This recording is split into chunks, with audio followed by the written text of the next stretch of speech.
Let me tell you something most people won't admit. Loyalty in the workplace is almost always a one-way street. You give years of your life, late nights, weekends, pieces of your soul, and the moment someone's nephew needs a job, you become invisible.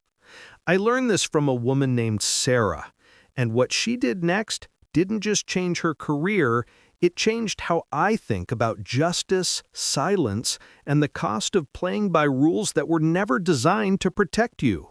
Sarah came to see me on a Tuesday afternoon in October. I remember because the light was that particular autumn gold that makes everything look like a memory, even while it's happening. She sat down across from me, hands folded tightly in her lap, and said, "I don't know if I'm here because I'm angry or because I'm losing my mind." I'd heard that sentence before. It's what people say when they've been gaslit so thoroughly that they've started to doubt their own reality. She worked for a mid-sized marketing firm. 12 years she'd been there. Started as a junior copywriter, worked her way up to senior creative director. She told me about the campaigns she'd led, the clients she'd saved, the late nights when she was the only one still at the office, fine-tuning presentations while everyone else was home with their families. She didn't say it with bitterness. She said it the way people do when they're trying to convince themselves that sacrifice has meaning. There was an opening, she said, vice president of creative. Everyone knew it was mine. My boss, Richard, he'd told me as much. Not directly, you understand.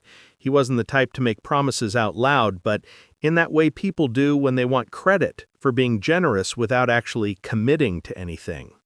He'd say things like, "When you're running this department," or "You'll need to think about team structure once you're in that role." I've seen this pattern 100 times. The dangling carrot, the implicit promise. It's a particular kind of cruelty because it makes you complicit in your own disappointment. You start to believe, and once you believe, you've already invested too much to walk away.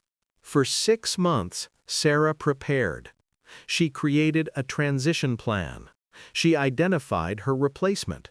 She even started dressing differently, more executive, she said, though she laughed when she told me that part, like she was embarrassed by how much she'd bought into the performance.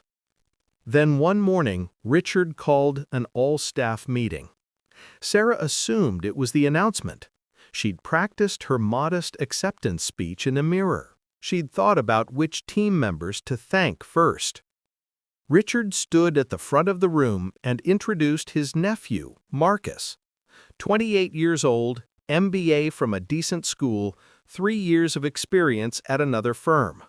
"I'm thrilled to announce that Marcus will be joining us as our new Vice President of Creative," Richard said. "I know you'll all make him feel welcome as he steps into this exciting role." Sarah told me she couldn't hear anything after that. There was sound, Richard was still talking, people were clapping, but it was like being underwater. You know that feeling when your body is still functioning but your mind has gone somewhere else entirely, somewhere quiet and far away, because the present moment is too much to process? She didn't cry. She didn't stand up and object. She did what most of us do when we're blindsided. She smiled. She clapped along with everyone else. She shook Marcus's hand and said, "Congratulations." Have you ever done that? Performed normalcy when everything inside you was screaming? Tell me in the comments, because I think this is one of the most universal human experiences, and we almost never talk about it. We smile through devastation because we've been taught that dignity means silence. That night, Sarah went home and sat in her car in the driveway for 40 minutes before she could bring herself to go inside. Her husband found her there.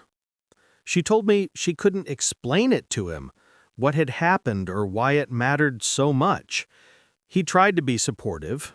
He said things like, "Maybe this is a blessing in disguise," and "You're too good for that place anyway." All the things people say when they don't understand that sometimes comfort feels like erasure. What Sarah didn't tell him, what she barely let herself think, was that it wasn't just about the promotion. It was about every sacrifice she'd made suddenly meaning nothing. It was about realizing that competence, loyalty, excellence, none of it mattered as much as blood relation. It was about understanding in one terrible moment that she'd been playing a game where the rules were different for her than they were for everyone else. For 2 weeks, she showed up to work and trained Marcus. That was the part that fascinated me most. Not rage, not immediate action, just this quiet continuation. She taught him her processes, introduced him to clients, explained the nuances of campaigns she'd built from nothing. And Marcus, to his credit, seemed genuinely nice. A little inexperienced, a little too confident in that way young men often are, but not malicious. That made it harder, somehow. If he'd been terrible, she could have hated him cleanly. But here's what was happening beneath the surface, and Sarah only understood this later when we talked it through. She was dissociating. That's the clinical term, but what it really means is that her mind was protecting her from the full weight of what had happened by keeping her in a kind of functional numbness. She could perform her job because performance didn't require her to feel anything. Feeling would come later. It came on a Friday afternoon, 3 weeks after the announcement. Sarah was clearing out some old files, getting ready for the weekend, and she found an email. It was buried in a folder she rarely checked, a CC on a thread from 8 months earlier between Richard and the HR director. The subject line read, VP Creative, Succession Planning. She almost didn't open it, but something made her click. Maybe curiosity. Maybe the part of her that was tired of being numb and needed to feel something, even if it was pain. The email was straightforward. Richard writing to HR. I know we've been discussing the VP role, and I want to be transparent about my thinking. I'm planning to bring my nephew Marcus into the company within the year, and I'd like to position him for this role. He's got the credentials, and frankly, I trust family. I need to know you're on board before I make any promises to internal candidates. The HR director's response, 2 days later, understood. I'll hold off on posting the position internally for now. Let me know when you're ready to move forward. Sarah read it 3 times. Then she sat back in her chair and felt something shift inside her. Not anger yet, but clarity. Cold, clean clarity. She'd been set up. The whole time she'd been preparing, being encouraged, being led to believe she had a future there. It had all been theater. Richard had known. HR had known. She'd been the only one operating in good faith. That email, just a few lines of corporate speak, was evidence of something she'd felt but couldn't prove, that she'd been lied to systematically and deliberately for months. What would you do? I'm asking genuinely, because this is the moment where most of us have to choose. Do you swallow it and move on? Do you confront the person who betrayed you, knowing they hold all the power? Or do you find another way? Sarah didn't go home that Friday. She stayed in the office until everyone else had left, including Marcus, who waved cheerfully on his way out, saying something about weekend plans. She sat in the dark with her laptop open, staring at that email, and let herself feel everything she'd been holding back for 3 weeks. Rage first. The hot, throat-tightening kind that makes your hands shake. But underneath the rage was something worse, humiliation, because she'd been so eager to please, so grateful for scraps of validation, so willing to believe that hard work would be rewarded. She'd made herself small and accommodating, and they'd taken advantage of that. There's a particular shame that comes with realizing you've participated in your own diminishment. It's not your fault, let me be clear about that, but it feels like it is. You replay every moment you smiled when you should have pushed back, every time you accepted vague promises instead of demanding clarity.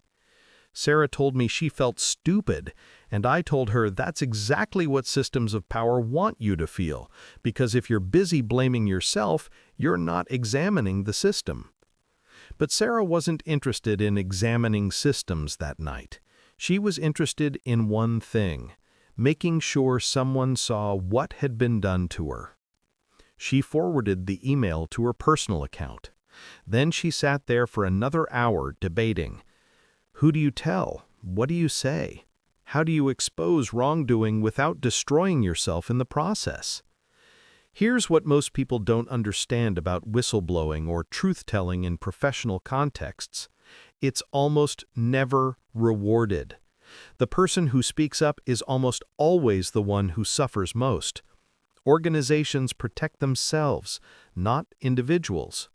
Sarah knew this intellectually, but she also knew she couldn't keep working there, training her replacement, pretending everything was fine, without something inside her breaking permanently. She drafted an email to the CEO. It took her 2 hours to write 3 paragraphs. She explained who she was, what had been promised, and what she'd discovered. She attached the email chain. She didn't make accusations or demands, she just stated facts and asked a simple question: was I ever actually being considered for this role, or was I just being managed until Marcus was ready? She hesitated with her finger over the send button. This is the moment I want you to understand, because it's the moment that defines what comes after. She wasn't confident. She wasn't sure she'd win. She was terrified, actually, of retaliation, of being labeled difficult, of burning bridges she might need later. But she was more terrified of waking up in 10 years and realizing she'd spent a decade swallowing injustice because it was easier than speaking. She sent it at 11:47 p.m. Then she went home, took a sleeping pill, and tried not to think about what Monday would bring. Monday brought silence. No response from the CEO. No acknowledgement that the email had been received. Sarah went to work, sat at her desk, and waited. Marcus stopped by to ask her opinion on a campaign pitch. Richard walked past her office without making eye contact. The world continued as if nothing had happened. And that, she told me, was almost worse than anything else. It's a particular kind of crazy-making when you speak a truth and everyone around you acts like you've said nothing at all. By Wednesday, she'd convinced herself the email had been ignored. Maybe the CEO hadn't even read it. Maybe it had gone to spam. Maybe she'd made a mistake and should just start looking for another job quietly. Then, Thursday morning, she got called into a meeting. No context, just a calendar invite from HR for 10 a.m. Please come to conference room B. Sarah told me she felt sick walking down that hallway. She was certain she was about to be fired. She'd prepared herself for it, even rehearsed what she'd say, how she'd keep her composure. But when she walked in, it wasn't just HR. The CEO was there. Richard was there, looking like he'd aged 5 years and 5 days, and there was a lawyer she didn't recognize. The CEO spoke first. She was a woman in her 50s named Patricia, someone Sarah had only interacted with a handful of times. "Sarah," she said, "thank you for bringing this to my attention. We've spent the past few days reviewing the situation, and I owe you an apology. This should never have happened." Sarah didn't cry, but she told me later that was the moment she came closest. Not because of the apology, she didn't trust it yet, but because someone had finally acknowledged that she wasn't imagining things, wasn't being oversensitive, wasn't wrong. Patricia explained that they'd interviewed several people, reviewed email chains, and confirmed that Richard had in fact made promises to Sarah while simultaneously planning to hire Marcus. "That's not how we operate," she said, though Sarah couldn't help but think, "But it is how you operated until you forced me to look at it." Richard was asked to leave the room. The lawyer explained that the company wanted to make things right. They offered Sarah a different role, Director of Strategic Development, a lateral move in title, but with a significant raise in more autonomy. They also offered a formal apology in her personnel file and assurance that Richard would be counseled on proper hiring practices. It wasn't the VP role. Marcus was staying in that position. We've already made commitments to him, Patricia said, as if that explained anything. But it was acknowledgement. It was recognition that she'd been wronged. Sarah asked for time to think about it. She left that meeting feeling strange, not triumphant, not relieved, but something more complicated, like she'd won something she shouldn't have had to fight for in the first place. That night, sitting across from me in my office, she asked the question I'd been waiting for. Why do I feel worse now than I did before? And this is the thing about justice, about speaking up, about confronting systems that have harmed you. It doesn't always feel the way you think it will. You imagine vindication will be sweet, that truth will set you free, that standing up for yourself will fill you with strength. Sometimes it does, but sometimes it just leaves you exhausted and aware of how much you had to sacrifice to be heard at all. Sarah was experiencing what I call the hangover of righteousness. She'd done the right thing, but doing the right thing had cost her. Weeks of anxiety, the exposure of being vulnerable, the knowledge that she'd made powerful people uncomfortable and they wouldn't forget it. Even with the apology, even with the new role, she knew her relationship with this company had fundamentally changed. She was no longer the loyal soldier. She was the woman who'd spoken up. And in most organizations, that's not a compliment. We talked about what justice actually looks like in imperfect systems, how sometimes the best you can get isn't what you deserved, but it's more than you had before. How speaking truth to power rarely results in power suddenly becoming truthful. It just results in power being momentarily accountable, and even that is rare. "Do I take the offer?" she asked me. I said, "That depends. Can you stay there knowing what you know about how they operate? Can you wake up every day and work for people who only did the right thing because you forced them to?" She thought about that for a long time. Sarah took the role. She stayed at the company for another year, then left on her own terms for a position at a competitor. The last time I spoke with her, she told me something I've thought about ever since. "I'm glad I sent that email, but not for the reasons I thought I would be." She explained that she'd imagined vindication would feel like winning, but what it actually felt like was reclaiming her own narrative. For months, she'd let other people define what had happened to her. Richard with his broken promises, HR with their complicity, even Marcus with his oblivious enthusiasm. By speaking up, by putting the truth in writing and forcing people to look at it, she'd taken back the story. It was hers again. That's the first lesson. Speaking up isn't always about changing the outcome. Sometimes it's about refusing to let injustice remain invisible. Sarah's career didn't magically transform. Richard wasn't fired. Marcus kept the role that should have been hers. But none of that diminished the fact that she'd made a choice to stop protecting people who hadn't protected her. And that choice mattered. The second lesson is about the myth of meritocracy. We're told, especially in professional contexts, that hard work and talent will be rewarded, that if you just keep your head down and do excellent work, opportunities will come. And for some people, in some circumstances, that's true. But for many of us, the game is rigged in ways we don't see until we've already lost. Family connections, implicit biases, who you know versus what you know, these things shape outcomes more than we want to admit. Sarah spent years believing that if she just worked hard enough, she'd be valued. And she was valued, right up until the moment she wasn't. That's the cruel arithmetic of loyalty without leverage.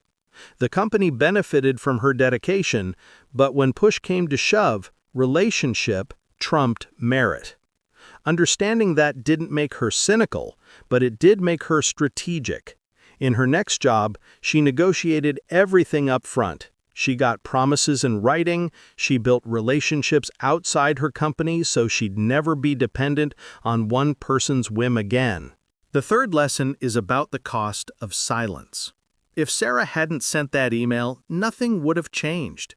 She would have continued working there, training Marcus, swallowing her disappointment, and watching other people advance while she stagnated. Maybe she would have left eventually, burned out and bitter. Maybe she would have stayed, convincing herself that it didn't matter, that she was fine, that she was overreacting. But silence has a price. It corrodes you from the inside. It teaches you that your voice doesn't matter, that injustice is just the way things are, that speaking up is more dangerous than staying quiet. And maybe that's true in the short term. Speaking up did make Sarah's life harder for a while. But staying silent would have made her life smaller, and that's a different kind of hard, the kind that accumulates over years until you barely recognize yourself anymore. I've thought about Sarah's story often, especially when I work with people who are facing their own versions of this dilemma. The details are always different. It's not always a promotion, not always a family member, not always a workplace. But the core question is the same. Do you speak up or stay quiet? Do you name what's happening or pretend not to see it? Do you risk discomfort for the possibility of change or accept the safety of silence? There's no universal answer. Context matters, power dynamics matter, personal circumstances matter. But I'll tell you what I told Sarah, and what I believe after decades of listening to people's stories. You can recover from the consequences of speaking up, but it's much harder to recover from the person you become when you don't. If you've been in a situation where you had to choose between speaking truth and keeping peace, I'd love to hear about it. Not because I'm looking for validation or answers, but because these stories matter. They remind us we're not alone. They help us understand the patterns that repeat across different lives, different contexts, different generations. Tell me in the comments where you're watching from and what you've learned about speaking up or staying silent. Here's what I want you to take from this. Fairness doesn't happen automatically. Justice isn't a natural law that asserts itself when we wait patiently. Change requires someone to speak, someone to insist that what's wrong is wrong, someone to refuse to pretend. That someone doesn't have to be heroic or fearless. Sarah wasn't. She was terrified, but she did it anyway. And that's what courage actually looks like. Not the absence of fear, but action in spite of it. And if you're in a situation right now where you're being overlooked, undervalued, or betrayed by people who should know better, I want you to know this. It's not your fault. You didn't fail by trusting. You didn't make a mistake by being loyal. The system failed you. The people in power failed you. And while that might not change your circumstances immediately, it matters that you name it. It matters that you don't internalize someone else's cruelty as your own inadequacy.